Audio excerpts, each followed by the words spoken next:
Hello everyone, ఈరోజు మనం April 2, 2024 current affairs గురించి నేర్చుకుందాం. ఇందులో మన ఫస్ట్ టాపిక్ వచ్చేసి మార్చ్ నెల జిఎస్టీ కలెక్షన్. మార్చ్ నెలలో భారీగా జిఎస్టీ కలెక్షన్ వసూలైంది. ఎంత అంటే రూపాయలు 1.78 లక్షల కోట్లు కలెక్ట్ అయిందని ఆర్థిక మంత్రిత్వ శాఖ వెల్లడించింది. జిఎస్టీ అమల్లోకి వచ్చిన తర్వాత ఏప్రిల్ 2023లో అత్యధికంగా జిఎస్టీ కలెక్ట్ అయిందట. ఎంత అంటే 1.87 లక్షల కోట్లు. మళ్ళీ ఆ తర్వాత ఇప్పుడే అంటే మార్చ్లోనే ఫస్ట్ ఎప్పుడైంది అంటే ఏప్రిల్లో అయింది. అత్యధికంగా హైయెస్ట్ జిఎస్టీ అమల్లో వచ్చినప్పటి నుంచి అత్యధికంగా ఎప్పుడు కలెక్ట్ అయింది అంటే 2023 ఏప్రిల్లో. ఎంత అంటే 1.87 లక్షల కోట్లు. మరియు సెకండ్ ఎప్పుడు అంటే ఆ నెక్స్ట్ మళ్ళీ మార్చ్లోనే. ఎంత అంటే రూపాయలు 1.78 లక్షల కోట్లు జిఎస్టీ కలెక్షన్ వచ్చిందట. ఇంతటితో ఈ ఆర్థిక సంవత్సరం ముగిసింది. మరి ఇప్పుడు కొత్త ఆర్థిక సంవత్సరం స్టార్ట్ అయింది. కొత్త ఆర్థిక సంవత్సరం ఎప్పుడు స్టార్ట్ అవుతుంది అంటే ఏప్రిల్ 2024 నుంచి మార్చ్ 2025 వరకు కొత్త ఆర్థిక సంవత్సరం. అంటే ఇప్పుడు మనం నెక్స్ట్ ఆర్థిక సంవత్సరంలో ఎంటర్ చేశామని అర్థం. నెక్స్ట్ మన సెకండ్ టాపిక్ వచ్చేసి భారత ఎన్నికల సంఘం మిత్ వర్సెస్ రియాలిటీ రిజిస్ట్రేషన్ని ప్రారంభించింది. సమయం కదా, అది ఎన్నికల సమయంలో తప్పుడు సమాచార వ్యాప్తిని అరికట్టడానికి మరియు ఎన్నికల ప్రక్రియ యొక్క సమగ్రతను కాపాడడానికి భారత ఎన్నికల సంఘం మిత్ వర్సెస్ రియాలిటీ అనే రిజిస్ట్రేషన్ని ప్రారంభించింది. దీన్ని ఎవరు ప్రారంభించారు అంటే ఎన్నికల కమిషనర్.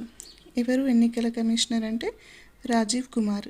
ఈయన ఈ పోర్టల్ని స్టార్ట్ చేశారు.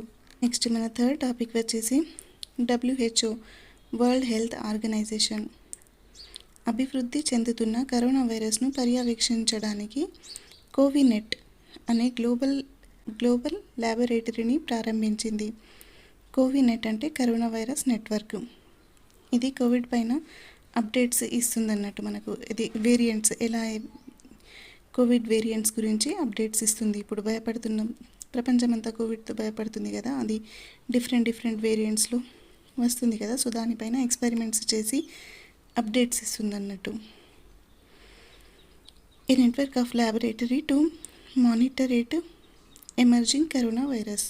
నెక్స్ట్ IIIT బెంగళూరు ఒక సరికొత్త టెక్నాలజీని కనుక్కున్నది. ఏంటిది ఆ టెక్నాలజీ అంటే అంధ విద్యార్థులకు అర్థమయ్యేలా చేతివేళ్లపై పాఠ్యాంశాలను బోధించడం. ఫస్ట్ మనం బ్రెయిన్ లిపిని యూజ్ చేసేవాళ్ళం. అంటే బ్రెయిన్ లిపిని యూజ్ చేసి ఆ వర్డ్స్ ఏంటి, ఆ లెటర్స్ ఏంటి అంధ విద్యార్థులు అర్థం చేసుకునేవారు. బట్ ఇప్పుడు IIIT బెంగళూరు సరికొత్త టెక్నాలజీని ఇంప్రూవ్ చేసింది. దాంతో ఈజీగా అంధ విద్యార్థులకు వారి చేతివేళ్లపైననే ఆ పాఠ్యాంశాలు బోధిస్తే అర్థమైపోతాయట. నెక్స్ట్ మన ఫిఫ్త్ టాపిక్ వచ్చేసి నేషనల్ మెరిటైమ్ వీక్ 2024. ఇది ఎప్పుడు స్టార్ట్ అయింది అంటే మార్చ్ 29 నుండి ఏప్రిల్ 5 వరకు జరుగుతుంది. ఇది ఎందుకు జరుపుకుంటామంటే నావికుల సేవలను గౌరవించడానికి మరియు సముద్రంలో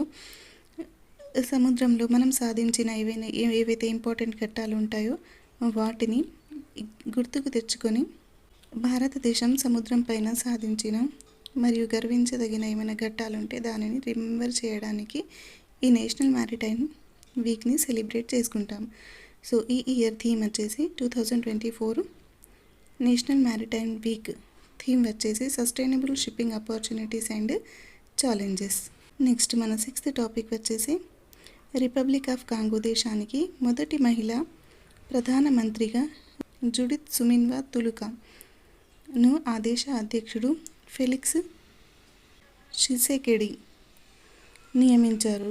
రిపబ్లిక్ ఆఫ్ కాంగో దేశానికి మొదటి మహిళా ప్రధానమంత్రిగా ఎవరు నియమితులయ్యారు అంటే జుడిత్ సుమిన్వా తులుకా. నెక్స్ట్ మన సెవెంత్ టాపిక్ వచ్చేసి ప్యారిస్ ఒలింపిక్కు అర్హత సాధించిన ఏకైక భారత వెయిట్ లిఫ్టర్గా మణిపూర్కు చెందిన మీరాబాయి చాను ఎంపికయ్యారు. మీరాబాయి చాను టోక్యో ఒలింపిక్స్లో రజత పథకాన్ని కూడా సాధించారు. మరియు కామన్వెల్త్ గేమ్స్ జరిగాయి కదా, దానికి ఛాంపియన్షిప్ కూడా లభించింది. మరియు కామన్వెల్త్ గేమ్స్ ఛాంపియన్ కూడా. నెక్స్ట్ మన ఎయిత్ టాపిక్ వచ్చేసి ఎవ్రీ ఇయర్ ఏప్రిల్ 2న ఆటిజం స్పెక్ట్రమ్ డిజాస్టర్ ADS గురించి అవగాహన కల్పించడానికి ప్రపంచ ఆటిజం అవగాహన డేని జరుపుకుంటాం. సో ఈ ఇయర్ థీమ్ వచ్చేసి ఎంపవరింగ్ ఆటిస్టిక్ వాయిసెస్. నెక్స్ట్ మన 9th టాపిక్ వచ్చేసి ఇండియాలో అంధత్వ నివారణ వారం ఏప్రిల్ 1st వీక్న జరుపుకుంటాం 1 to 7. ఈ అంధత్వ నివారణ వారంలో ఈ అంధత్వం ఎలా వస్తుంది, దాన్ని ఎలా నివారించవచ్చు, ఈ లక్షణాలు ఏంటి అనే దానిపైన ఒక అవగాహన కల్పించడం ఈ వీక్ యొక్క ముఖ్య ఉద్దేశం ఆర్ ముఖ్య లక్ష్యం. సో ఇవి ఈరోజు వార్తల్లో నిలిచిన కరెంట్ అఫైర్స్. మీకు ఈ వీడియో నచ్చినట్టయితే ఒక లైక్ చేసి మన ఛానల్ని సబ్స్క్రైబ్ చేసుకోండి. Thanks for watching.